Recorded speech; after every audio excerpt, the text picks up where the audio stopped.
Hello guys and girls, Bored now, back with you on this video. Okay, Keith, this is Rachel McDonald. Hey Rachel. Hey Keith, how you going? I'm okay, thank you. Thanks for joining me again. Thanks for having me So again. our second week of doing horror reviews together. So we've done one review, which was the Fear Street trilogy, which was last week. So you can find that video up on the channel. And this is sort of the plan for a while to do like franchises or trilogy, anything horror related. But I think that'll be the focus for a while. And this week, because again it feels quite sort of current, we're going to be doing all three of the Conjuring movies, back on the series so far, if you like, and then to look at the new one. And we'll see what we think of it overall, the three movies, and give them individual scores. And at some point, we will do the other movies, like the spin off movies, but we'll wait a bit before we do them. But I don't really have to do much of a setup. I'm guessing most people will know, but the original two movies directed by James Wan, who has a bit of a past with like Final Destination and various movies, and sort of very loosely based on true events, as these horror movies tend to be. But the two main characters are at least based on real characters: Ed and Lorraine Warren, Patrick Wilson, Vera Farmiga. They were famous demonologists, I think that's the term, Yeah, and experts on the supernatural. And so the way the movies tend to pan out is that they're always helping some like family or some person who have problems with demons or ghosts, supernatural type things, attacking their house, and it's up to the Warrens essentially to come in and figure out what the problem is and how to deal with it. And you also get a bit about their personal lives as well, and I guess their past with this stuff and how it affects them as people and their relationship as well. And that particularly, I think, comes into it in the second one even more so. And you get some mythology building along the way because, of course, there have now been these spin-offs, various spin-offs. yeah, So sort of individually, they all have similar plots. So there's not that much difference in the plot. It normally involves sort of a house that's sort of haunted in some way, and it's about halfway through where the Warrens kind of hear about the case and they sort of come in, because you tend to have their stuff as well alongside the other stuff. I'll just ask Rachel, if is this a franchise you're particularly invested in? How do you feel overall? in case you haven't. The Conjuring is not. It was. I genuinely enjoy the films. I love haunted houses. I love supernatural horror. Is one of my favorite subgenres of horror. But it's interesting. It's a trilogy. It's a film franchise that when I first watched them, I really loved the movies. I loved the first one. I loved the second one, and then I kind of just forgot about them for a while until the third one came out and until the spin-offs came out. So it was kind of like you watch them and they're really good in the moment, but they're not movies I revisit that often. And it might just be because they're a little bit more involved. You have a lot of other horror movies like slashers and stuff. You can kind of just throw them on in the background and just rewatch them and enjoy them. This one, I think you have to really sit down and immerse yourself in the movie. And so it's not, you don't rewatch it too often. So, but I know that you have recently rewatched the first one after only having seen it like once before when it first came out. So I'm very interested to see how you found that, given, that it's so fresh in your mind. Yeah, because these have been around a while now. It was 2013, the first film, so close to a decade, which seems crazy. Time flies. It does, doesn't it? Yeah.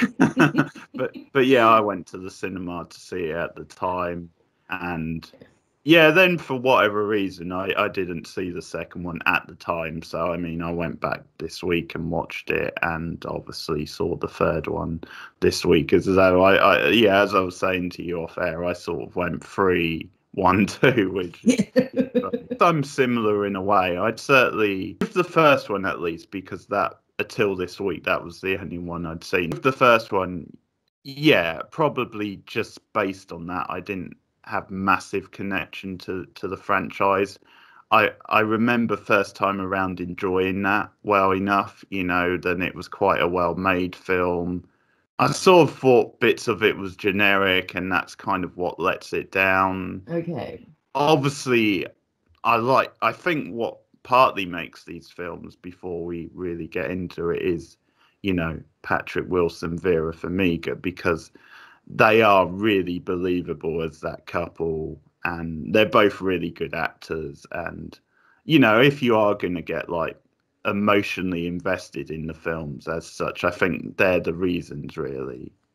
Yeah, I definitely agree. I think they have really good chemistry. The actual Warrens and what they did, I don't really believe in that sort of Yeah. stuff. But I think for the characters they wanted to create for this movie and the characterization they wanted to give them, you're right. It's very easy to become invested in them and invested in their story. And I think the third movie in particular, when we get into it, really leans on their relationship even more so than it does on the actual haunting in the story. It's more about like where their relationship is at, which is fine. And I do feel, again, with the third movie, they very much carried it because we're very invested in their storyline now. So I think they are cast really well, and I think that they work very well with each other as husband and wife, and they have good chemistry, and you really feel that they are a loving, caring couple who genuinely believe in what they're doing and helping people. And I also like to see their dynamics with the families, especially in the first and the second movies. When they move in with the families and they become very attached to the kids and they genuinely want to help. And you get the feeling that they really want to help because they care about these people, not because they're trying to prove anything or make money. It's because they see this family in need and they know that they can help them. And I know that there's a scene in the first movie where, excuse you, I'm sorry, this is Carmilla. She wants to join in. Oh dear, I was wondering when one of them was going to make an appearance. Itself, yeah. But yes, I remember a scene in the first movie where Lorraine is talking about how they have to help this family because she feels their pain and she can feel the terror that they're going through. And I think that's a really interesting angle to put on these movies, but especially, horror movies. You don't always have great characterization. You don't always have great characters to latch onto. So I think these films did that quite well. And the first movie, I particularly as well, I really like the family with the 5 girls. And I think they build them up quite well, their dynamics, the sisters' dynamics, and seeing the family kind of be put under pressure by this haunting and to have to see what they go through. I think you really do feel for these people, this situation that they're in, and you feel very sorry for them and you want them to get out of this situation, as opposed to some movies where you just kind of want to see the characters die because they're so annoying. You don't get that so much in these films, at least for me. I found the characters in these films, at least the first two, very endearing. They are the big selling point, because I think obviously with it being a horror film and that's the premise, then you kind of have to go with it anyway, putting aside your real life beliefs. And in the films themselves, they do make them likable, they do make them engaging. So I mean, obviously, for example, there's that scene in the second one where they're kind of being mocked, aren't they, on TV by that doctor? And putting aside your real, whether you believe in ghosts or not, you actually feel bad for them, and you do feel, that guy's a bit of a dick, because these are sincere people and it's their belief. And and obviously he was being quite demeaning to like the victims as well in that case, saying they were like making stuff up. And so I think the films maybe are at their best because of the Warrens at times, because you are invested and you do believe in them as characters. But we'll talk roughly what we think about the first film. So I have similar sort of feelings as I did at the time. Then it's a good film, maybe not a great film.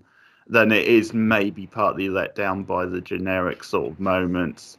I think because it obviously follows quite a traditional haunted house pattern, then maybe you're going to get those moments that it builds to, where it does throw quite a lot at the screen and quite a lot is going on at times. Everything like totally worked. I think maybe it was going to be hard for it not to fall into generic sort of scares, like set piece scares, moments where maybe it's just this build up of things that just becomes a bit too much, and that they fall back on the CGI as well. And again, it's a bit of a problem sometimes.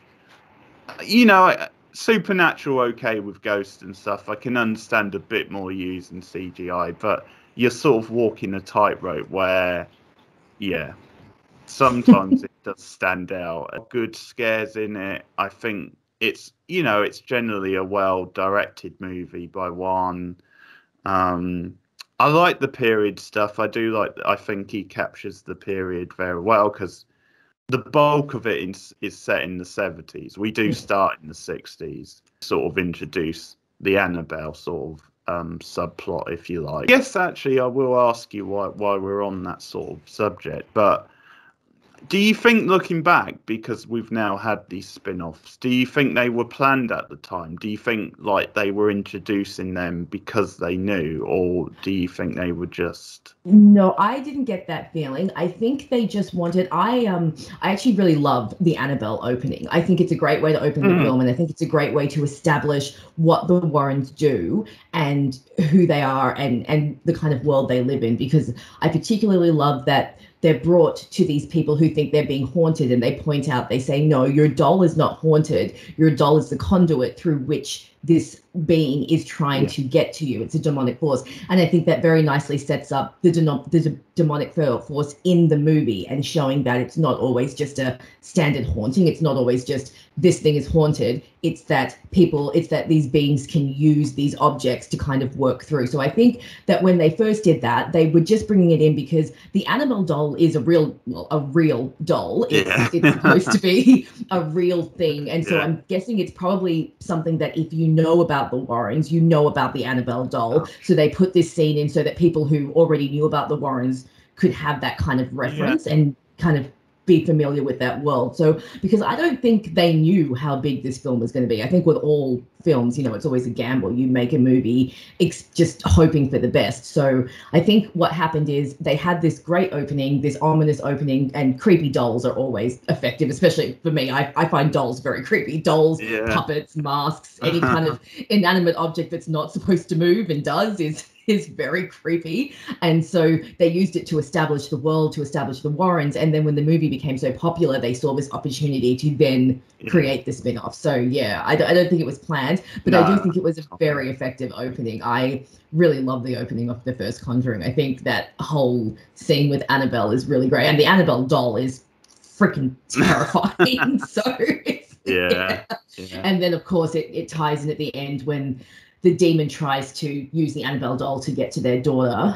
Again, the Warren Museum is apparently a real museum with supposedly cursed items. So again, that's another nod. But I really like the first film. I'm always a sucker for a good haunting. I'm always a sucker for a movie set in the 70s. So that's a great combination for me. I do understand what you're saying about generic scares, but I think that the film is for me, it was so engrossing and so interesting that it didn't really spoil my enjoyment of it. I thought there was some really effectively creepy parts. I thought there was some really subtle creepiness that I really enjoyed, such as the daughter who sleepwalks, or the mother waking up with bite marks and bruises on her body. This thought that's pretty disturbing. I know, right? It's this thought that this entity could be latching itself to you and attaching itself to you and like sucking the energy from you. I think that's a very creepy, very foreboding concept. And I think that the film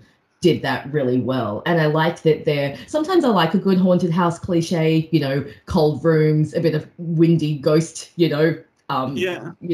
storm, stuff like that. I do understand why sometimes they can feel generic, but I think if they're well executed, you can kind of get around the fact that it's a generic scare. And I think that The Conjuring is very well filmed. I think James Wan's direction is so good. The way he establishes the setting, the long shots he does through the house, the use of like light and shadow, it's very effective. The Conjuring is one of those films that actually does creep me out. Like if I watch it late at night with all the lights off, I do actually find it quite creepy. So I did. Yeah, I really do enjoy them. So were there like particular scenes that you were finding cliched, or was it just kind of the overall tone of the ghost story that you found a little bit, a little bit old hat? enjoy ghost stories as well, and I do enjoy the atmosphere of them and what they can do.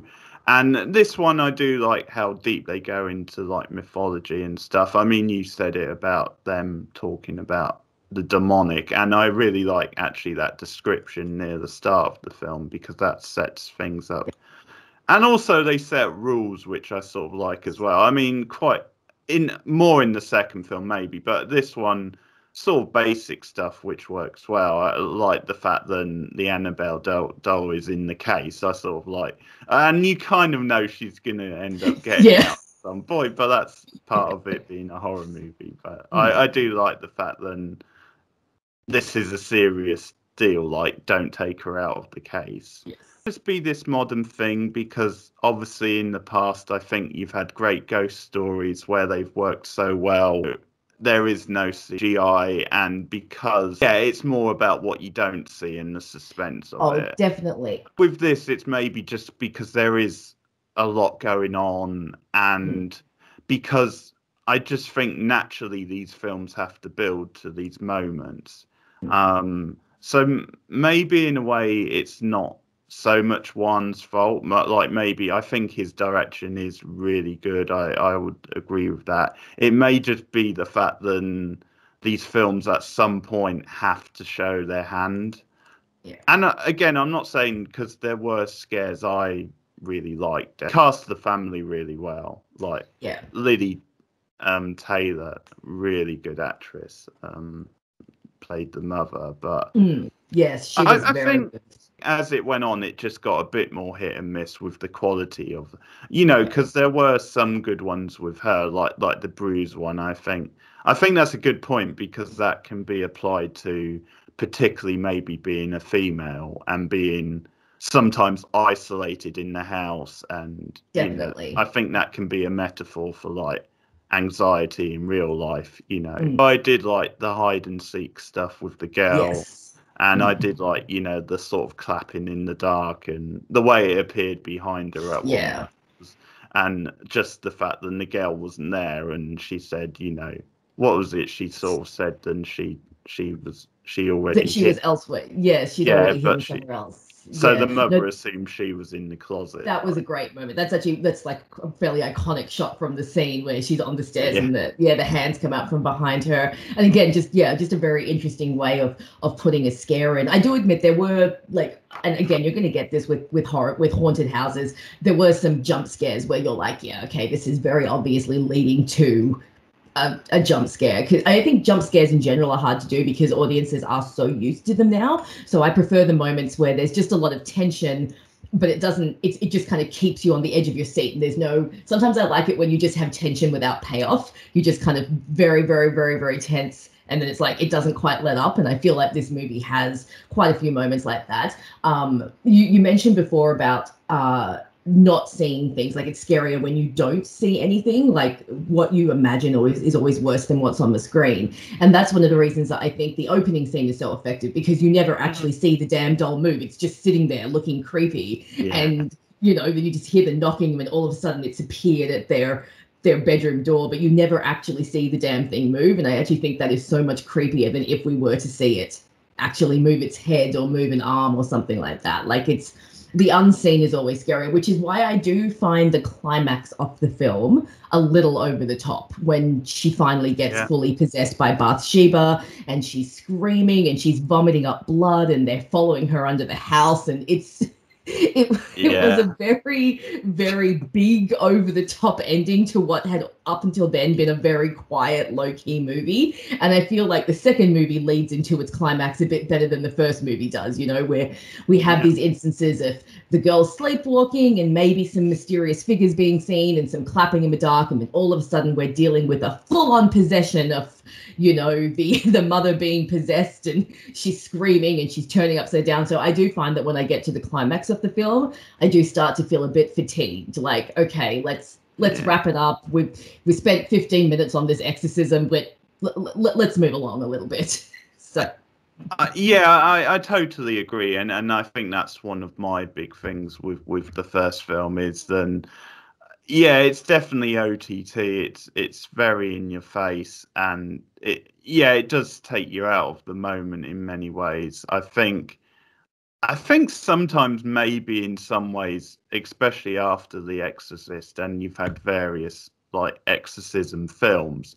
I think maybe unless it's done really well, I'm maybe just a bit done with that side of it.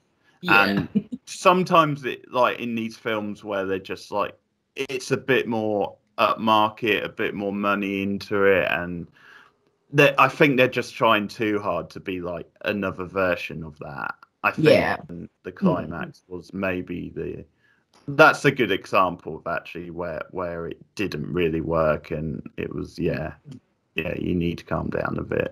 Yeah, yeah. And for But me, that lets the movie down because otherwise I would give the movie like a like a quite a very, very high rating because I actually think it's a very effective movie. But I figure we'll rank everything at the end. If, okay, so if we move on to number two, yeah, which is I have to say I the Enfield Poltergeist, which is again a very famous haunting that happened yeah, in I think the 70. 80s. I think this one's set in the I 80s. think it's In late 70s. late 70s, okay, Yeah. so very late 70s, and in England. And I remember I was watching some behind the scenes for The Conjuring because they put up all this stuff on YouTube with the release of the most recent movie, and they were saying how they really liked being able to move to England because they were able to get a completely different tone and feel off the movie. You know, the Mm, color palette changed, the pop culture references changed, even the fashion and all the settings changed. They yeah. were talking about how they went from this big sprawling,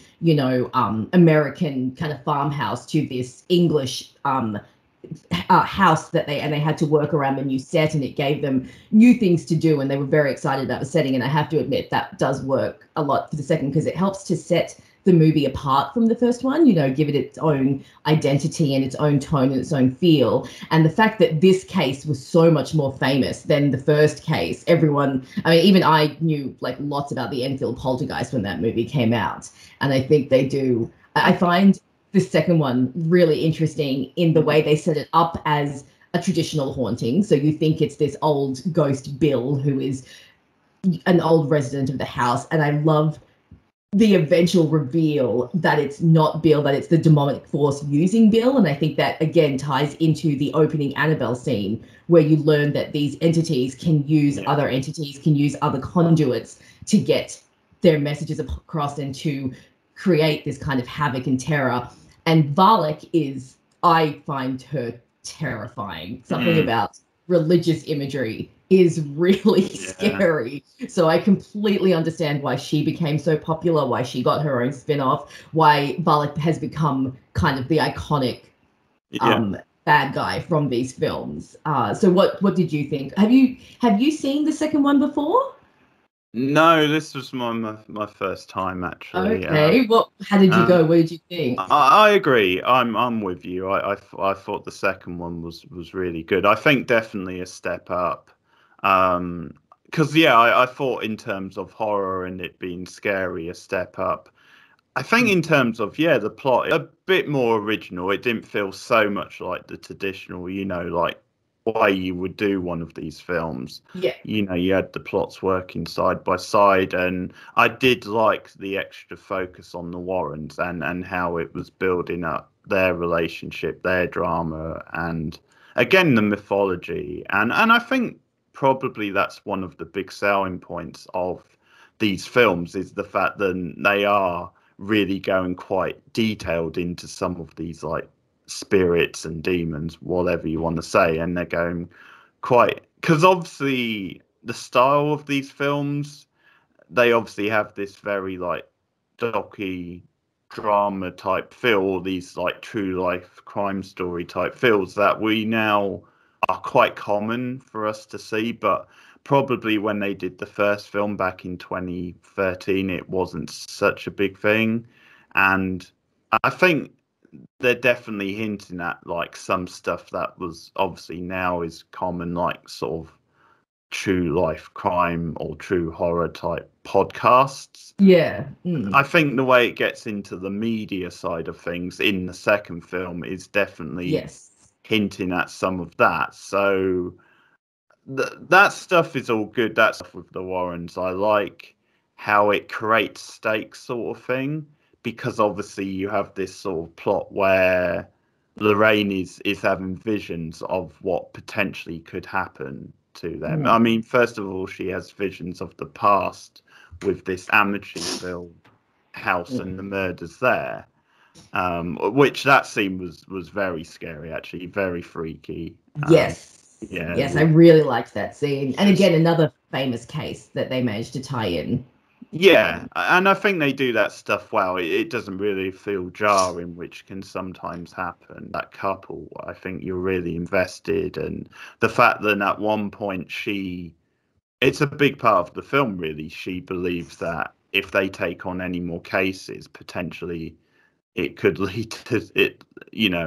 She obviously sees a vision of Ed being killed. Yes. So because you care about these characters, because you know them, it creates stakes for, like, I mean, we'll get to it, but obviously the big finale of that film, which is Ed potentially being in danger, him actually going it alone and putting himself in danger. So that's sort of good storytelling, because that had been set up early in the film. Actually, this is probably a UK thing, so I will go back to you talking about it being set in the UK and stuff, because I think I agree with you. It was a good move because it's distinct from the first film, and I like that they are doing different periods or different locations and stuff. The accents were a bit jarring. It did feel like cliche, Cockney or posh British schoolboy type. I mean, I always enjoy hearing people say wanker. I mean, when the children were swearing, but yeah, this felt like they were American actors trying to. Oh, okay. Either that, or just that they were really British, but there's just something about it where it came off as stereotypical. A little too put on, like, let's amp up the British accents, make it. Yes, well, obviously I'm not great with accents, so unless it's like a really bad British accent, I'm just kind of like unless it's Keanu Reeves and Dracula, I'm just kind of like, yeah, okay, that sounds possible to me. But I do understand, like, I feel the same if I'm watching a film and there's an Australian accent and it's very obviously not an Australian, and you're just like, what are you doing? So I get that. Like, whenever you watch a film that's set in your own country or with your own accents that's outside of America, you do always feel a little bit more kind of critical of that. So that's interesting that the accents are that, because I watch it and I'm just like, yeah, this sounds British to me. That sounds close enough. Yeah. I do know the mother's accent. She is an Australian accent actress, actually, the mother. And I do know that the main girl, the girl who gets possessed by Bill, she's an American actress doing an English accent. So I sort of suspected not very well. I wasn't sure. I sort of recognised them, but it's credit to the film, because I soon got past that. There were one or two moments where it still stood out, but overall I was sort of basically into the drama and the horror of the film. So it actually, after a while, it didn't bother me. And again, I think they do work in some of the politics of the era very well. Basic stuff in a way, maybe if you come from the UK. Still, I thought it captured the era quite well in the UK, because I wasn't around then. But well, I was not. No, a little bit before your time. I came along a bit later, but no, it did feel sort of authentic up to a point. Anyway, it was good enough, I would say. That's good. Because there's even I mean, it's sort of, this maybe was a joke. The bit when when like the ghost changes the channel and it goes on to Margaret Thatcher, and that's an evil spirit when it insists on changing channel to Margaret Thatcher. I'm not surprised that freaked the girl out. I don't think that would freak anyone out. You're suddenly watching TV and all of a sudden there's Margaret Thatcher. Yeah, very scary. But speaking of scary, I do feel that this movie amped up the scares a bit more than the first one. The first one was very much like kind of an atmospheric, kind of slow burn, whereas this, we got more We got more imagery with Valek, of course, with Lorraine having the dreams. As you mentioned, the opening scene at Amityville, that was very, very well done. I thought that was a very effective scene with Lorraine walking around and the gunshots, and all of a sudden you'd see the dead bodies. And of course, the Amityville horror being such a well-known case, people know the horror that actually did happen in that house. I also like the little reference where they take the photo in the Amityville. It's a reference to a supposedly famous photograph, again I use air quotes, of that was supposedly taken at Amityville that was since proven to be a fake, as you know they most always are. But I appreciated that reference. I was like, okay, again, if you know the Amityville case, if you know a little bit about like true horror crime,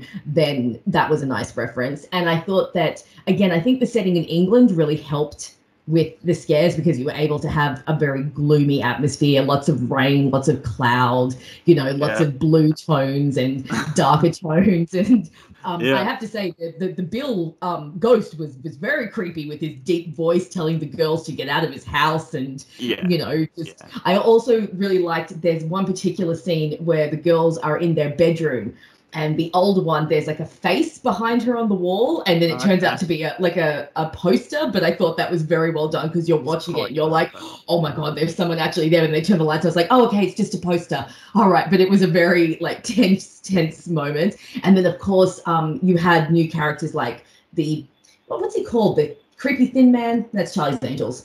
Slender Man. He looks like Slender Man.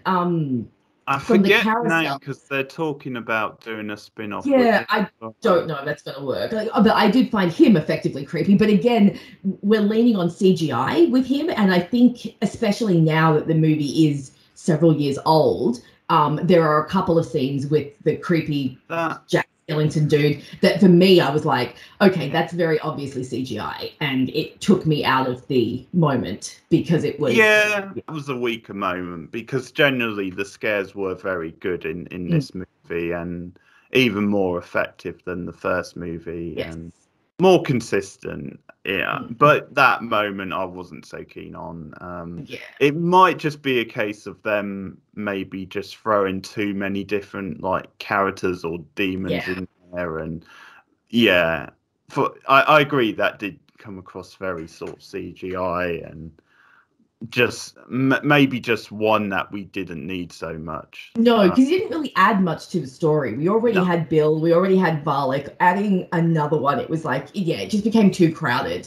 And when you have too many creatures, then it's like you can't really concentrate on the ones that are actually scary. Like I said, Valek scares the crap out of me. I think she's terrifying. And I think that but I do think that the lead up to the end of this movie, so we talked about how in the first movie, the climax was not great. I think the climax of this movie was much better and was much better executed. And like you said, the climax of this film very much hinges on, is Ed going to die? Because obviously, like you said, Lorraine has been having these visions all movie. You find out that her previous vision that we heard about in the first movie, where she went catatonic for 8 days, was because she saw Ed die. So I think that the stakes at the end of this movie were much higher than the first one, because you actually felt a real sense of danger when Ed is hanging out of the window and he's holding the girl's hand, and you know they're about to fall. I remember when I first saw this movie, I actually thought he might die. I was like, this is very, very tense. And so I thought that the climax of this movie was much better executed, especially because Valek had been built up as such a big threat the whole movie. Again, we'd seen so many scenes of her. You had Lorraine's dream. You had the scene where she was behind Bill and she was screaming, you know, go away. And she's been built up the whole time. So when you finally have that big confrontation with the wind blowing and people falling out windows and everything like that, it just very feels dramatic. It's very, very dramatic. They do like drama. What has come before, and I think Wilson definitely hams it up quite nicely, but it works in the context of what's happening. But it's I think it's part of the film as well. Then there's a bit of hammerness, and you quite enjoy it for that. But definitely stakes, because there's this quite interesting sort of fake out where at one point it makes it look like they might have been pretending, or I mean, we know they're not, but there's sort of just this term where they sort of shoot shoot a video or something, and it sort of Yes. reveals that. They get the footage of the girl wrecking Yeah. the kitchen by herself. Yeah. Yeah. And yeah, that's quite an interesting sort of term because it obviously takes the Warrens away for a moment. And I guess that just makes it more meaningful when they do come back later, because at that point their sort of attitude is, well, even one example of this, it looks sort of bad with the church in a way, or Yes. with the media if this sort of thing gets out. I remember when I first watched the film wondering, okay, so what's going on? Did she really fake the whole thing? Yeah, it was interesting. Funny stuff with like the media guy with the interviewed stuff, Yeah. his voice and stuff. When he's talking to like the demon through the cow is pretty funny. Because he's like, no, you don't live here or something. Who are you? And then she does the knock knock bit, and he sort of plays along with her. Yeah. And he's actually quite an interesting character, because by the end of the film, you actually do quite like him. You actually think he is sincere, whereas for a long time I just thought he was like an opportunist sort of thing. Yes. Taking advantage. I don't know if like he had a change of heart later where he saw how serious it was, but yeah, he definitely by the end of the film was sort of a bit more likable. But yeah, and it's always good when you have a character that goes through that sort of development, so that by the end of the movie you can kind of take a step back and go, okay, all right, you're not so bad, you're doing okay now. The direction when it comes to the horror stuff is really well done. There's some quite subtle, like slow tracking shots, and some good, like when you'll see something at the end of the hallway, but you see it off in the distance. I'm thinking, there's quite a good one where she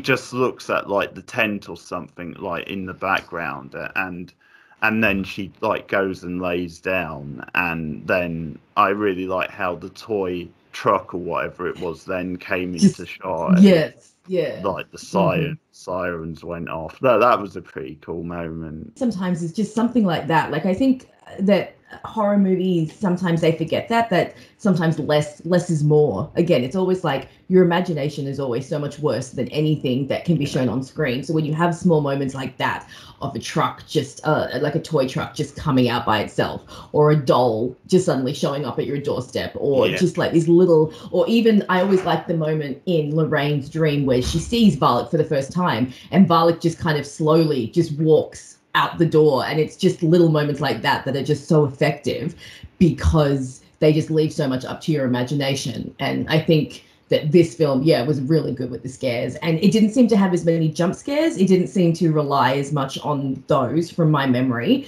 And I think just the fact that the villains in this one were a lot scarier. Valak is a lot scarier than Bathsheba was. And so again, religious imagery is always just really scary. Yeah. So. And that, particularly the scene where she, like, Lorraine sees her in the vision, is that's really well done, because like she sees, again, it's in the shadow, she sort of looks at her, and then the next thing she knows, like, she's part of like the painting or something. They use like a Christmas song, don't they, for that? I think it's for that scene, and that's really clever because of the religious angle as well.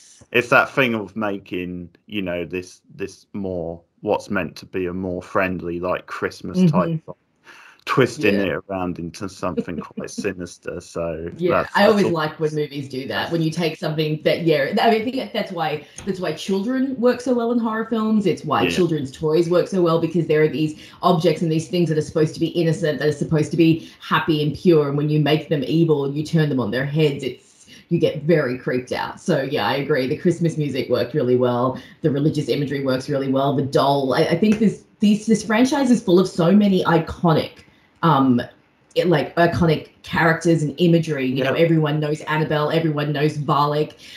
Even Bill, the crooked man. Like, all of these images have become so iconic, and I think that's the mark of like a really great, that they've come up with these really great villains and these really great bad guys to work. Because horror films, you always remember the bad guys. So if your bad guy has become like a horror icon, I think that's a great indication that you've created a really great bad guy. And Valak and Annabelle in particular have become so iconic. I think that just speaks speaks to the strength of these films and how they've managed to create these scary figures that people obviously still remember like almost a decade later.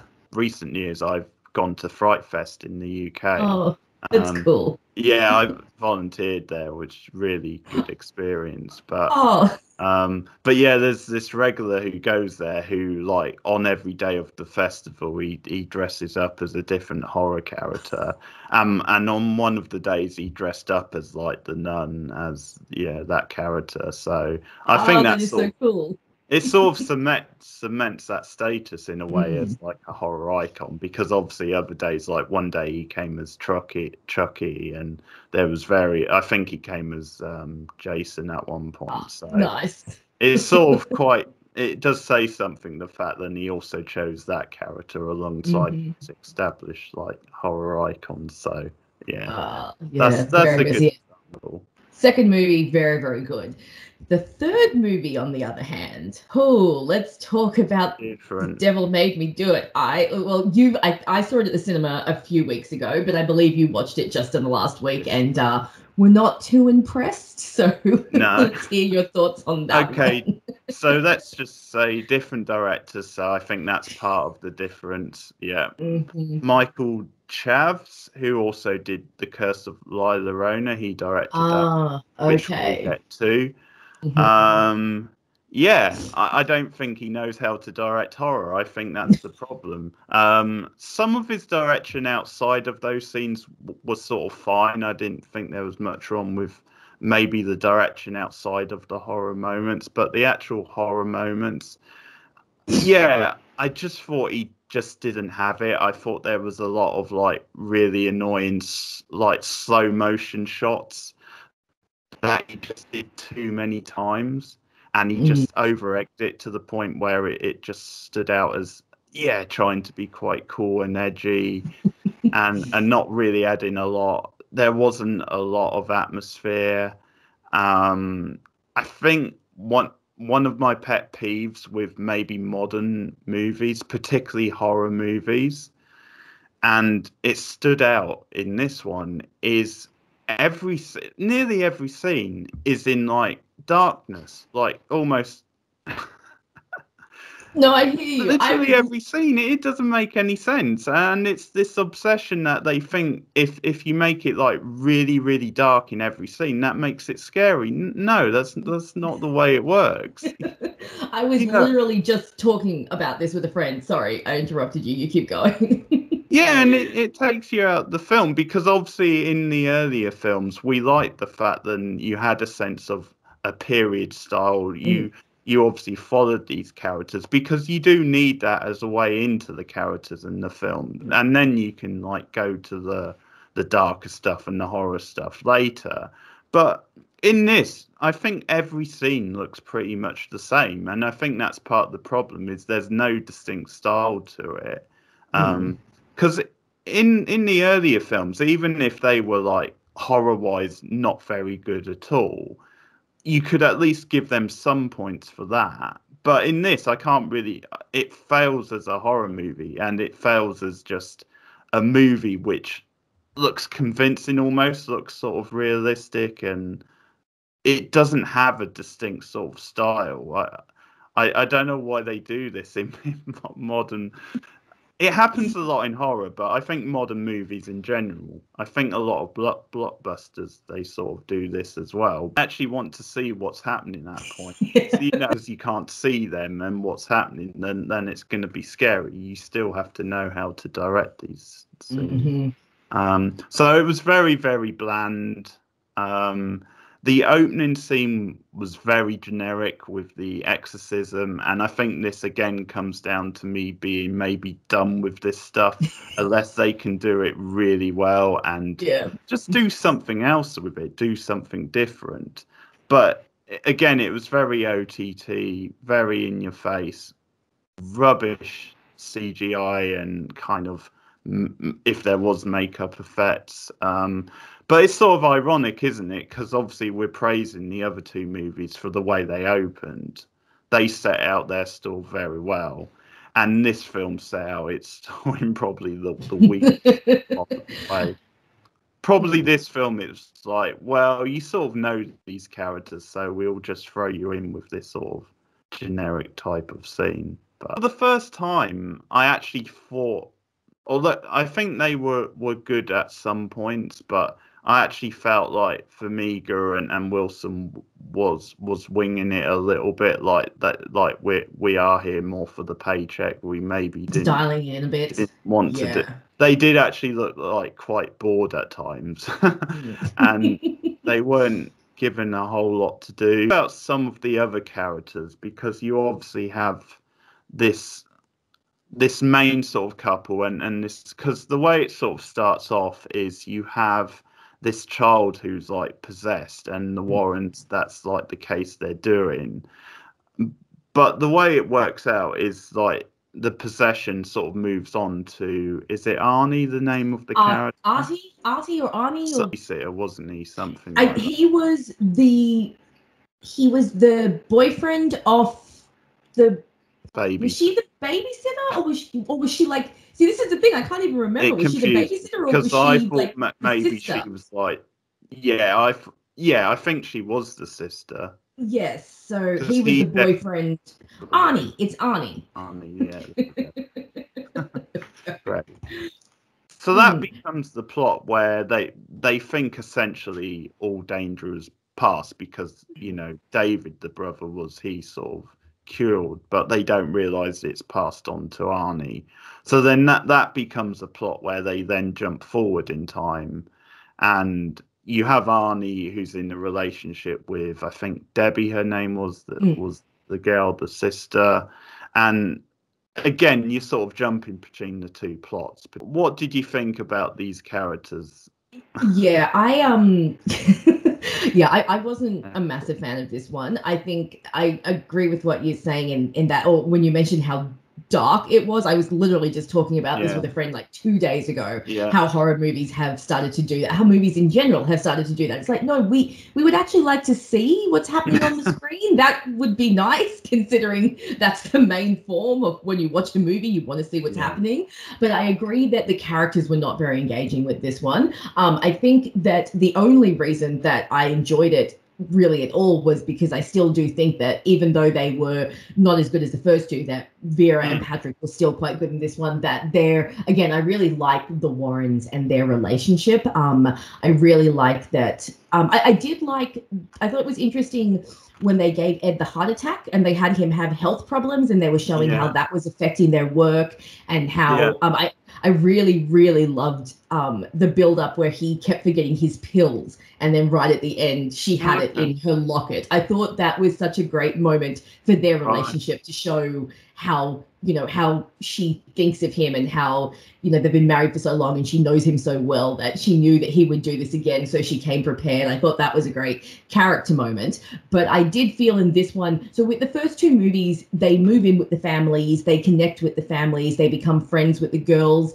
They didn't really have that with this one. They didn't feel like they had that personal connection to the victim that they have always had. And I felt that detracted from the film a lot. The first two were hauntings, like traditional house hauntings, but this felt like it was almost like a murder mystery, just with supernatural elements. Like it was very much about the Warrens going to the woods and investigating and going to the police and finding out what they knew. There wasn't a lot of one-on-one time with the actual victims, and I think that really detracted, because obviously we go and we see these for the horror, but a good horror movie will have good characters, will have good dynamics, will have good characterization. And the first two movies had that, but this one just didn't. And then because it didn't have that, then the fact that the horror elements were like kind of crap, for want of a better word, they were just not great. It's like you said, the opening scene to this one was nowhere near as strong as the opening scenes to the other two were. I think there was too much going on. We had the kid having the visions of the blood and the shower, and then they were exercising him on the table, and then the other guy was possessed, and it was just it was just so much. It was almost like we jumped in at the climax of the movie at the beginning, because it was like we're in the middle of a full. I have to admit, even though it was a bit on the nose, I did like that shot that very clearly mirrored The Exorcist. of the priest arriving at the house, and he stands and he looks at the house, and it's very obviously supposed to be an exorcism. I always appreciate little horror shout outs whenever you can tell a horror movie is trying to pay homage to another horror movie. But no, this one was, yeah, I didn't feel attached to any of the characters except the Warrens. And I don't think that, it's like you said, I don't think this director really knew what to do with the horror elements in the movie. I think when he was doing the murder mystery stuff, that came along a lot better. But the horror elements were really, they just weren't great. And I didn't like the climax with the witch or the demonic the chick who was summoning the demons. I thought that was a really weird and not great climax, with Ed being like possessed and trying to like attack Lorraine, and then she was down there with the altar and they're trying to destroy the altar, and it was weird. They didn't really give a good explanation for her motivations. Yeah, because they were trying to like draw parallels between them and the younger couple, and it just was never that convincing. We never really cared about the younger, because Arnie in particular I thought was a very just bland character. I agree. I never really believed in him. I thought he came across as quite sort of phony and never really convinced me as that character. And Debbie, we didn't get to know enough anyway. She was sort of sidelined. At all. So it it's hard made to her know. motivations. Yeah. Yeah. Like, it's like you said, they were trying to parallel the younger couple with the Warrens, except the younger couple, you didn't really feel like, the whole time I was like, why is she still with him? Like, what is so deep and wonderful about their relationship that she would stand by him through all of this? Like, it didn't come across as believable to me. It was just like, you're trying so hard to convince me that like they're so in love and they want to be together, that she would overlook this possession. Like, when he took the demon from the kid and said, possess me instead, I was like, we haven't spent enough time with these characters to understand why he would sacrifice himself for this little kid, you know? It all happens within the first 10 minutes of the film. So what should be this big heroic sacrifice that should make you like this character and think this character is such a great character just kind of falls flat, because we don't know these characters yet. Like, we've literally spent 10 minutes with them and you're throwing this big plot point in. I feel like they needed more build up to that. They needed more build up of the kid being possessed, and then Arnie taking the spirit into himself. And if they'd spent a bit more time establishing the family and establishing those characters, then I think there would have been a better payoff at the end when they finally free him from the possession. Script and just the pacing and the way the story was like grown, it was just very repetitive. I mean, it was almost like the sort of structure was plot exposition, lots of plot exposition, and then a scare, and it would just follow that pattern. And there was too much talking, too much plot exposition. That was just very on the nose, even though obviously certain points were done quite well, and you know, you had at least some good actors in there. I mean, it was nice seeing John Noble pop up. But when he pops up, you always know something's going down. Yeah. he's almost like a walking spoiler. You see him and you're like, oh, shit's about to get real. But yeah, he at least gives a bit of oomph to, you know, that sort of side of things. But even with that plot, they sort of went a bit cliche with like the twist with his daughter, and not that I guessed it, but I'm not surprised they went with it. No, and that's kind of it. It's like you might not have seen it coming, but when it was revealed, it was just kind of like, oh yeah, okay, because it just kind of like, you're like, oh yeah, no, that works, as opposed to a big, oh, I didn't see that coming kind of moment. So yeah, I agree. This one was just, it was a pity, because the first two, I really liked the first two so much, and this one was just, it was just a letdown. And if we hadn't had Vera Farmiga and Patrick Wilson, it just wouldn't, like, I don't think there would have been anything. Yeah, it would have just disappeared as like another generic kind of horror movie. Things, you know, there's one or two decent moments of comedy. Like, I like the stuff, because they obviously do bring back characters who have been there all along. I forget the name of, but obviously the guy who works with them, who's been in every film. The one with the glasses. Yeah, no, I know who you're talking about, because I know the actor from a couple of other things, but his name has just gone straight out of my head. Because there was a couple of funny moments with him and like the cop, and them sort of in a bit of banter. So I quite enjoyed those moments. But there's one or two moments, but overall it's very bland and forgettable. And Yeah, the definitely. cardinal sin boring because like even if it had been bad but entertaining, at least that would have something to take away from it. But Very true. the But yeah, no, you're cardinal right. sin is to be boring, really, Yeah, and I for think any it's movie that's bad. boring. For a horror movie, that's like doubly bad because it's like the one type of movie that you want to go in and have your adrenaline going the whole time and be engaged and excited. So yeah, when you have a boring horror film, it's so much worse than a bad film. At least a bad film you can make fun of, or you can enjoy the cheesiness, or you can enjoy, just the badness. But when it's boring and it just doesn't really do anything for you. A couple of cheesy moments aren't there as well. I thought the stuff with it being their love that saved them, like as in the Yeah. Warren. I thought that was way too cheesy.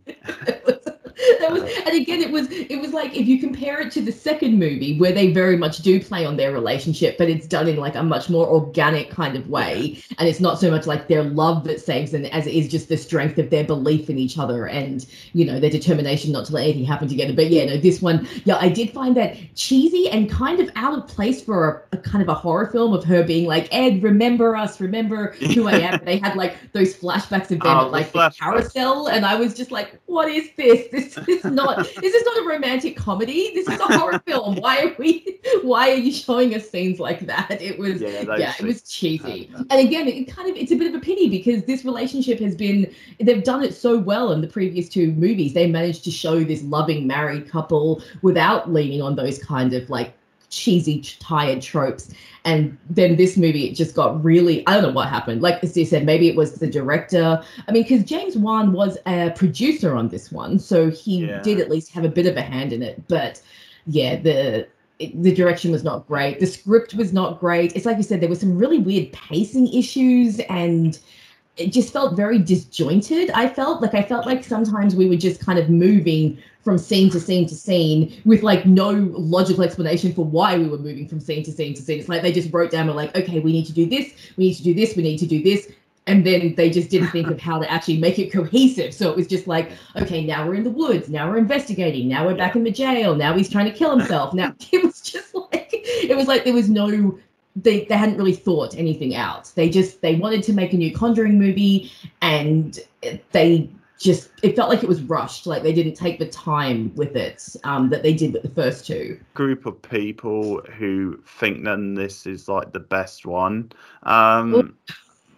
And I'm assuming they're people who maybe aren't that invested in the first place. I mean, I saw, a critic I listen to and really respect and like, who's actually a big horror critic. But I think maybe his feelings on the films are that all three are kind of generic, but then they have their moments. So maybe that's where he's coming from. But I just find it strange. Even if you have issues with the other films, I just find it kind of strange that anyone would think this is. Again, maybe they're not heaping praise on it. Maybe they're saying, in a way, we're not that high on the others, so this is slightly better. But I just find that a bit odd. No, it's a bit odd. That definitely is weird. Yeah. So, all right. So if we were rating them, all right. Okay. So first movie, what would you rate the first movie? I'll give it 7 out of 10. I think it's a good movie. It's not a great movie. It's a good introduction to the franchise. And obviously the acting is a high standard. I like that family in the first movie. The scares are hit and miss, but there's enough good scares to make it a decent horror. So 7. I'd probably go with, I think the last time I rewatched it, I gave it 8.5. Because I think it's got some elements to it that just make me, I think, a bit more biased to begin with. So haunted house, check. Set in the 70s, check. Good dynamics and characters, check. So for me, all of that kind of makes it a little bit more enjoyable than if it was just like more of a generic horror film. I don't know. The last time I rewatched this film, I found myself really engrossed and I didn't look away from the screen, which to me is always a mark of a great movie. The only reason I wouldn't rate it like 9 or 10 is because I do think there are some parts that are a bit generic, and then the climax just drags too much for me, and because of that it kind of ruins a little bit of my enjoyment of the rest of the film. But like I said, just some of the elements that I really enjoy I think just make me a little bit more biased and maybe rank it higher than it probably deserves. Like if I was going on a purely technical level I might just give it a 7, but like as an enjoyment level and just me personally I go 8.5 for that one. Okay, so what would you rank number 2, which obviously we both... I think number 2 on a technical level is probably better than number 1, but on an enjoyment level, I like it just a little bit less. So I'd probably go with an 8 for number 2. I think it was really solid. I think as far as sequels go, it's one of those sequels that can stand next to the original and be just as good. Like we said, I really like the change of setting. And the only reason I rank it a little bit less is because the last time I rewatched, I just happened to enjoy the first one a little bit more than the second one. So yeah, a little bit lower for me. What about you? I actually agree with the rating. I go with an 8. Obviously, it's for me, it's more of a positive and a step up because obviously I was a bit lower on the first one. But yeah, I agree. I think it does exactly what a sequel needs to do. It builds on the mythology. I really like that stuff. I think that maybe added to the stakes and maybe actually made it a bit more interesting than the first film. And yeah, the scares were more consistent, I'd say, more creepy. Some really good stuff. Yes. Not perfect, 1 or 2 moments, but overall, yeah, a good horror movie. So 8. Number 3. Masterpiece. Look, I'd probably give it a 5 out of 10. I think it was very average. I liked the Warren stuff. I thought some of the stuff was okay, but nothing spectacular. Not so bad that I'd rate it really low, but definitely very, very average. So 5. 5 is good for me. Okay. What about you? Yeah, I'm sort of wondering if I went back and maybe it might improve, but no. 4 out of 10. I think it's a movie. It was not great. Even the Warren stuff I wasn't that into in this film. I agree it was maybe the stronger stuff, but as I said, I think maybe the actors were a bit more, we're here for the paycheck sort of thing. Yeah. Or we're not invested in this one. So yeah. 4 out of 10. So we're pretty similar overall. Yeah. It looks like I think it's just this genre in particular I just really love haunting. So I tend to rate haunting films that like are set around haunted houses a little bit higher. But I think overall, similar. And I think on a technical level we'd agree that we'd agree on ratings as far as technical level goes. But just a really enjoyable franchise, I think. The first 2 movies are just really great. I love James Wan. I think he's great. He's an Australian, which is like an added bonus. So that's very cool.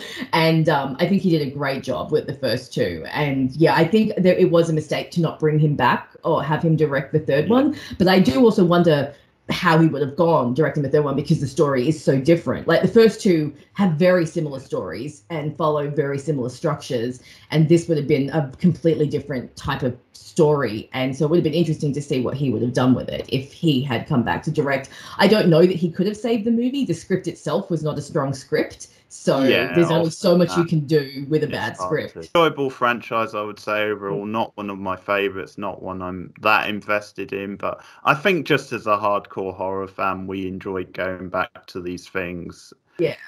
As long as they're not, like totally bad. But there's a lot, well, unless they're entertaining bad. I mean, that's the distinction. But in this case, for the most part, in the first 2 films, the quality is sort of there and there's plenty to enjoy. And obviously you've got a set of like 2 really good main characters that carry a lot of the drama. So I would have a decision on the third one whether I ever want to watch it again because it was just really boring. But it might be one of those where if it's in the set, maybe I might. Yeah. Who knows? I might feel a bit differently. But the first 2 definitely I would watch again. Yes. Oh, very good. That's the Conjuring franchise. So, do you want to say something? So yes, so next week we will be starting the Halloween films because we're going to do a lead up to the release of Halloween Kills, which will be out in October. So I believe we will start with the original 1978 film, which I actually haven't watched in a very long time because it scares the crap out of me. So this will be very interesting. Yeah, the little-known Halloween film, which I'm sure no one has ever heard of or seen. So that'll be next week. I did a long time ago make a start on those. I did about the first four, but Rachel's here now, so it makes sense for us to go back to the very beginning. Many highs and lows. I mean, the franchise really goes places over the. It's a roller I coaster, think the it's Halloween 11 franchise. movies. But we're going to build up to the next one, so the new one in October. So that starts next week. So I mean, get watching the original Halloween for next week. So before we go, Rachel, do you want to promote your channel again? Yes, as always, you can just find me at Rachel McDonald, YouTube, video essays on all sorts of topics, mostly TV, but please follow me over there. And you can also follow me on Tumblr and Twitter. The links are to both are on my channel. So definitely come and follow me if you want video essays. Very good. And you can find me on Twitter at Keith Beard. You can follow me on Letterboxd, which is this thing where you can rank movies, every movie you see. It's a really fun site. Bookhouse Boy 1980, I am on there. And before we go, I'll just promote a couple more things on the channel, both sort of related to horror in a way. And that is, first of all, every Thursday I host a quiz stream, a live stream on the channel. And at the moment, I happen to be doing horror, so that's a good sort of tie-in and sort of a 3 or 4 parts. So last week I did supernatural movies. This week I'm doing slashers, so that's quite fitting because the Halloween review is on the way. It's funny how these things work out. So this coming Thursday, I mean, just look out for it. I mean, it's 10:45 UK time, so obviously just look out for the live stream. But we do multiple choice questions, different categories, and slasher movies is the theme for the quiz this week. So that's fitting. And also something I do, which is a TV thing, is I review the X-Files, which I've been doing from the very beginning. And I'm on to season 2 now, quite early into season 2. And that, I think that ties in quite nicely with some of this other stuff, because at times a very scary show, The X-Files, very iconic. So if you want to jump in on those reviews, you can do. I'm on season 2, as I said, so look out for The X-Files. You an X-Files fan?